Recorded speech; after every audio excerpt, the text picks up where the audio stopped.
Prime Minister Justin Trudeau announced today that large businesses are now also eligible for the 75% wage subsidy. The previously announced subsidy has gone under a number of revisions and was originally targeted at small businesses. Nonprofits and charities also qualify. And Air Canada is laying off additional staff. The national air carrier says 16,500 workers will be let go, quote unquote, temporarily. This comes after WestJet also announced 6,900 job losses earlier this month. Hey, welcome back. This is, of course, Coping with COVID on Business in Vancouver. I appreciate everybody tuning in once again. And my guest today is the CEO of the Greater Vancouver Board of Trade. It is Bridgitte Anderson. Bridgitte, great to talk to you again. I wish it was under better circumstances, all things considered, but thanks for joining us. Nice to see you, Tyler. So why don't we lead it off with, I think, the big news this morning. It really started last Friday when the Prime Minister announced that the wage subsidy, which was previously announced at 10%, was going to be boosted to 75%. But on Friday, we were being told it was going to be aimed at small businesses. And just this morning, the Prime Minister said that's been rethought. Large companies will be eligible. What depends on everything now is 30% declines in revenue. Just from your perspective, large companies, small companies, what do you think this is going to do for a lot of them moving forward? Well, Tyler, this is much needed relief for small and medium and even larger enterprises. I mean, if I look at the members of the Greater Vancouver Board of Trade, about 2/3 of our members are small and medium enterprises. So this certainly gives them the relief that many of them were looking for and gives them a little more ability, I think, to sleep at night, if you will. There's still a few more details to be worked out. It wasn't clear in the announcement this morning just how long this funding relief would last, or if there were other thresholds in place. But some more details certainly coming forward today that I think makes it much clearer and really allows businesses to keep their employees on. No business wants to lay off their employees at this time. So this will allow many businesses to keep people on the payroll. Yeah, I got an email over the weekend from a business owner. He owns a construction firm, and it's a lot of frustration on his point right now. He's hoping for more of those details. All I could do is assure him that more stuff was coming this week, but is time of the essence right now for a lot of these small companies that might be facing a bit of a cash crunch at the moment? Absolutely. Lots of small businesses have about 30 days cash reserves on hand. And with April 1st coming up, and that's the date that a lot of bills are due, including rent or commercial lease payments, the crunch time is really right now. We are doing some surveying with our members right now, and the things that we're hearing from our members, they are laying off employees or worry that they have to. They are seeing contracts canceled. They are deferring any kind of projects. They're seeing deep declines in revenue. So now it's utmost importance that all of the measures can be taken now to ensure that we do get to a point where we are recovering and coming out of this, and we will come out of this, but so many of those businesses can remain whole in this crisis period so they can pivot to recovery. You're totally right. Many of these details, we're still awaiting them. I do hope that's the original wage subsidy, which was announced at 10%. At that time, they said it would last for 3 months. We don't know any details about this revised one. I'm hoping that might be at least a jumping off point, but the government has actually been quite quick to kind of revise their methods. They see what's working, best practices in other jurisdictions. I don't know, for us here in Canada versus other jurisdictions, do you get a sense of confidence from the business community that things are at least being handled well, or government is willing to pivot when needed? There's still it's still a very fluid situation, and I will give kudos to the government that they announced these measures on Friday. They went through the weekend to get some details out. There's still some details that we're wondering about.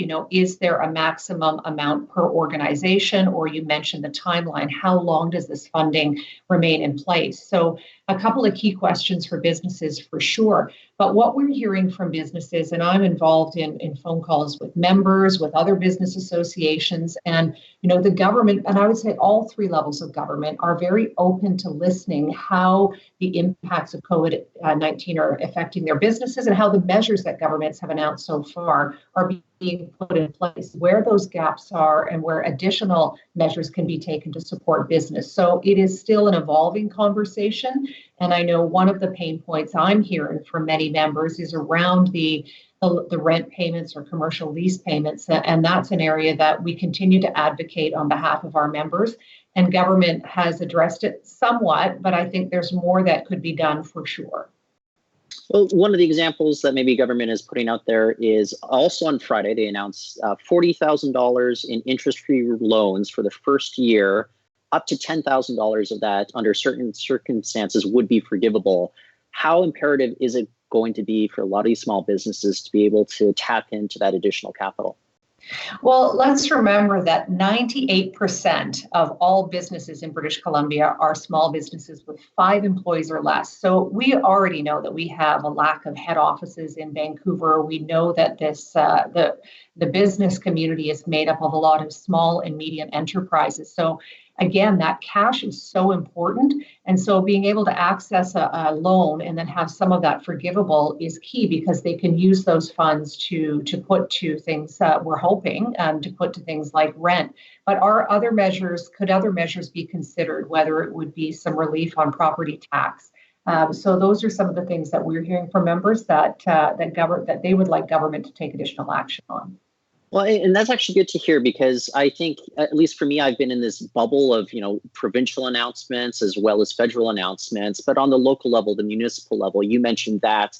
How important is it for that we get a lot more of the smaller level municipal governments kind of stepping up, finding ways to maneuver, find some sort of relief valves moving forward?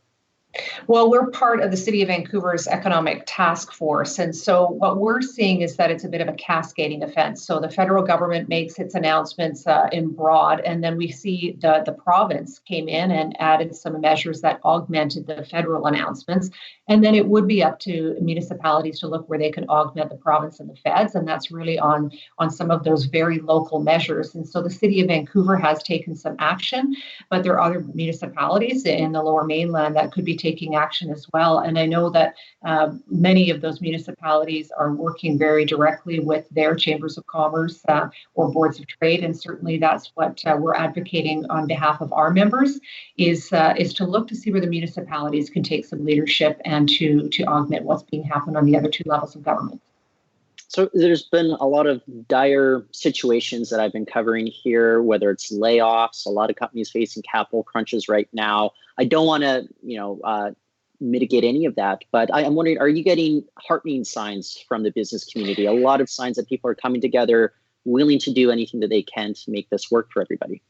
Yeah, it is. I am very, very heartened by what I'm seeing. I've been part of a group that we're calling the COVID-19 Cabinet, which is a group of business and trade associations where we have come together really collaboratively, and there's probably 30 or 35 associations here representing a broad spectrum of industries and sectors. And we are really coming together to see what the impact of this is, and also what can be done to help mitigate some of the impacts of the COVID-19 crisis. And then what we are talking about and what we'll continue to talk about this week and in the coming weeks is that pivot to recovery, because that really is the most important step that we can take next. Is once we help businesses get through this crisis, how do we help them recover so that when we come out of the other side of this, whether this is weeks or months, that we don't see our small and medium enterprises decimated by this. So really working to see what we can do to help one another to get through this. But there's no game plan for this at this point. So this is why I like seeing things like, this COVID-19 cabinets. Is it just about, as you said before, if the government has to be fluid, you and private enterprise, you have to be fluid as well?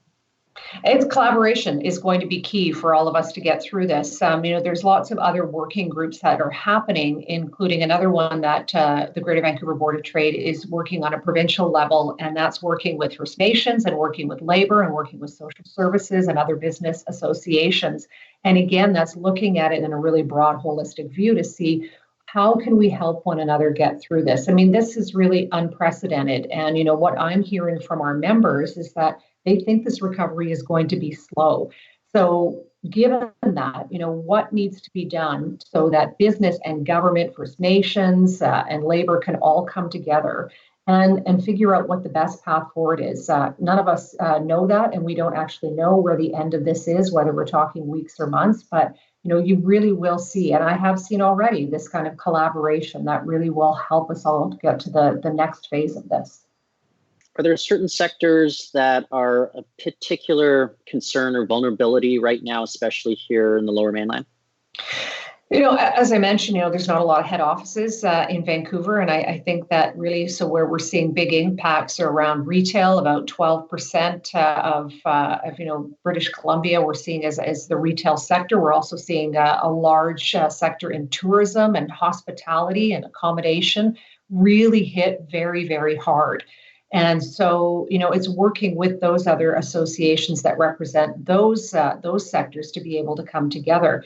And one of the things that I've really liked seeing over the weekend, seeing that there's a lot of businesses in those sectors that are pivoting to try and be able to keep revenues coming in. Whether it's a restaurant that is going online or delivering produce instead of delivering meals. There are stories where you're seeing that entrepreneurial spirit is coming to light. But I don't want to make light of it because they're very, very challenging times, and every business is doing what it can. But particularly concerned, given the importance and significance of the tourism industry and the restaurant and accommodations industries, that those are hit very hard, and it's going to be a very, very challenging time. Well, Bridgitte, maybe I'll leave you off with this, but how are you and your team at the GVBOT hanging with all of this? I'm sure you have to adapt, but tell me a little bit about what's going on in your end. Well, I'm a CEO of a small business myself at the Greater Vancouver Board of Trade, and so we've had to do what many organizations are doing. We're working from home, and we do a lot of events at the Greater Vancouver Board of Trade. So, like you, we've gone to a digital platform for many of those, and people are being very adaptable and flexible and really positive spirit, and we're working to try and serve our members and the business community best.